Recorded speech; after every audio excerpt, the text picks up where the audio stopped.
Hello， 大家好啊！港車北上啊，真係大行其道啊！大家睇下個場景，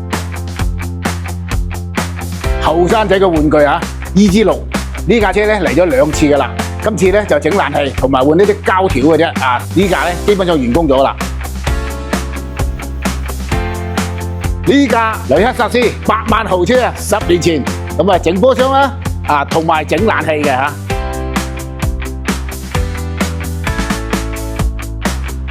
呢架羅密歐，哇！呢架大整備啦，呢個深度整備啊，有時同大家分享下個整備過程啊。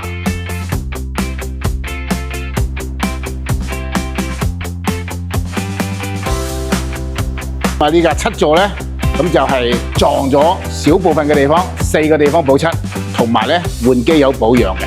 咁啊呢啲咧係我哋正常嘅老客戶嚟噶啦。哇！啲後生仔嘅玩具啊！ EF9， 哇！真係型到不得了，波箱幾多指要整過呢架車啊！咁啊，成個場咧都係港車。想了解多啲老車翻新整備方案，關注關大叔啊，加個紅心獎勵下嚟。